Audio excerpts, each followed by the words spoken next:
Part 5 opens with young Tommy Jarvis, Corey Feldman reprising his role, going through the woods and finding the grave of Jason Voorhees. Oh, by the way, can I get a hallelujah for the film not opening with any kind of recap whatsoever?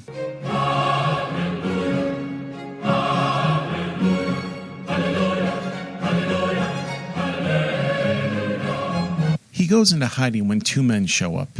They start to unbury the grave. They reach a casket and pry it open.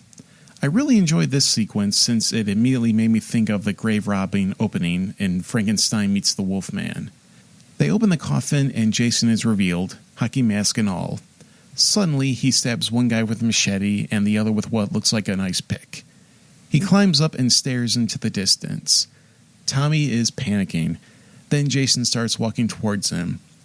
When Jason raises his weapon and brings it down, Tommy wakes up to present day. Tommy is en route to a halfway home to be under the care of Dr. Matthew Letter. At the home are other troubled youths. Shortly after he arrives, one of the other residents, Joey, is murdered with an axe by Vic, in a scene similar to the Grindhouse gem, Don't Look in the Basement. When Joey is taken by the paramedics, one of them, Roy, is shaken by what he sees. That night, two greasers on their way to a party are murdered by an unknown assailant. They are the first of many bodies that will fall victim to the killer believed to be Jason Voorhees. But while the film follows familiar slasher elements, there's a hint of psychological thriller. The film gives us the notion that Tommy may be the one committing the murders, and if you don't know the film's twist, it's actually a possibility. Having the bodies stacked in Tommy's room at Pinehurst is an excellent misdirection. The moment where Tommy confronts Jason, beckoning him, is a poignant moment, but takes a mental and physical toll. In the end, we see Tommy has succumbed to the urge to don the persona of Jason, and that marks the brilliance of this film that is often panned by those of the franchise fan base. A lot of people give this film a hard time because Jason turns out to not actually be Jason Voorhees. It is revealed that Roy, the paramedic, is the one posing as Jason. It turns out that Joey was actually his son. Joey's death made Roy snap and adopt the persona of Jason to kill those he deemed worthy of murder. I'll give the film credit for this interesting concept. The idea that a father would go through the same trauma experienced by Mrs. Voorhees and would take vengeance for it. I recall, I believe, either I was watching Collider or Schmo's Nose or something like that, where they had brought up an attempt at a Friday the 13th film within the past year or so that was going to center on Jason's father as opposed to Jason's mother. This comes off to me as a way to likely spite Victor Miller because the lawsuit was still going on at this time. I think Part 5 already had that groundwork set out. Thankfully, the recent attempt never came to pass. The twist of Roy was a nice attempt, but the film kind of gives away its hand if you pay enough attention. There are shots of Roy in the aftermath of murder scenes that linger on him for too long. The movie plays its hand, but not effectively.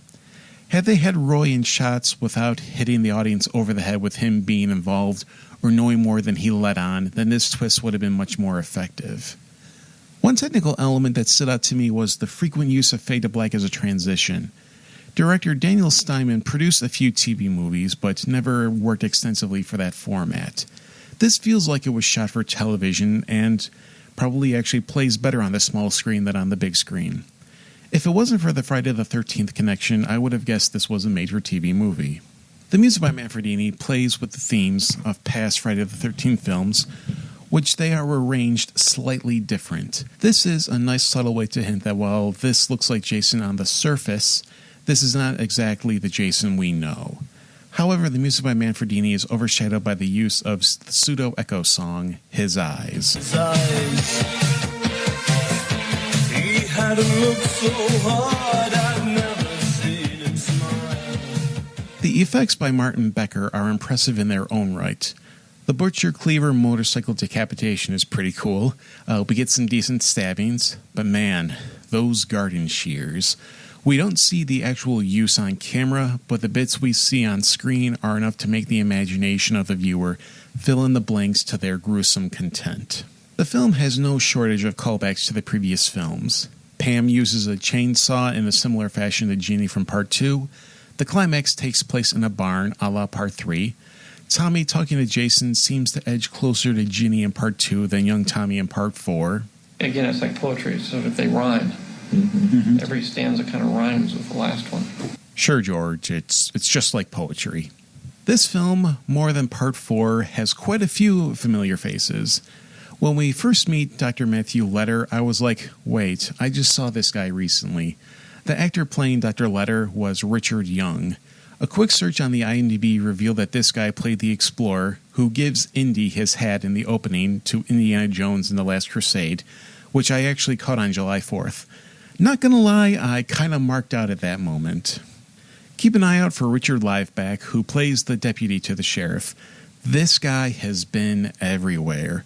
Natural Born Killers, Speed, Varsity Blues, Twister, and yes, even the WCW David Arquette vehicle, Ready to Rumble. God, I really wanted to throw up just now. Anyway, Tiffany Helm as Violet is one of the more memorable characters. First and foremost, she's the inspiration for AJ Mason in the video game, probably my favorite counselor. She has her dance sequence which perfectly captures everything about the 80s in that one bit. Mixing robot and pantomime is weirdly brilliant. As a guy, I was partial to Debbie Sue Voorhees. Her scene ranks right up there with Tara Strohmeyer from the Kentucky Fried Movie. The film gives you enough time to appreciate her beauty, and it doesn't feel exploitative. And with a last name like that, she had to be a shoo-in for the film. Now we need to talk about the elephant in the room. It's hard to ignore the fact that you have Mark Venturini and Miguel Nunez Jr. in this film together. Venturini played Vic and Nunez played Demon. Both would appear later that year in the horror comedy Return of the Living Dead, both as members of the punk gang that get caught in the cemetery. Tom Matthews, who plays Freddy in Return of the Living Dead, would don the role of Tommy Jarvis in Friday the 13th Part 6, Jason Lives, a year after Return's release. Horror can be a small world sometimes. Venturini as Vic doesn't get a lot of screen time, but he plays the key role in getting the plot moving. Miguel Nunez as Demon really shines in his scenes with Shavar Ross as Reggie the Reckless and Jer Fields as Anita. This is one of the few moments of heart in the franchise, and seeing Anita and Demon get killed is made all the more heart-wrenching, given that these are characters that we like, despite the short amount of time we spend with them in the film. John Shepard as Tommy Jarvis does a fine job of balancing that suspicion of whether he's Jason or not. Given his performance, we can actually believe that he may be the one actually committing the murder. But the one moment that takes me out of the movie was during the fight between Junior and Tommy. During the fisticuffs, Tommy delivers a jumping front kick, like something out of Street Fighter II. Other than that, Shepard was fine as Jarvis. Melanie Kinnaman as Pam gets to have the Mama Bear moment that was sorely missing from Joan Freeman as Mrs. Jarvis in Part 4. Pam takes the chainsaw to protect Reggie from Jason in the barn. It's badass, but would have had more impact when it was an actual mother-of-a-child character doing the fighting.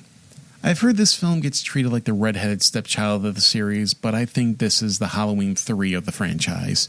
It tried to be something dramatically different from the other films. For the most part, I think the film works. I enjoyed my time with Friday the 13th Part 5 A New Beginning. Going into the film with that mindset that it takes place in the same universe as the previous films, but not directly connected to the previous films, should make this more welcoming than others may have made it out to be. Relax, Chief. What's wrong? No sense of humor? Can't you take a joke?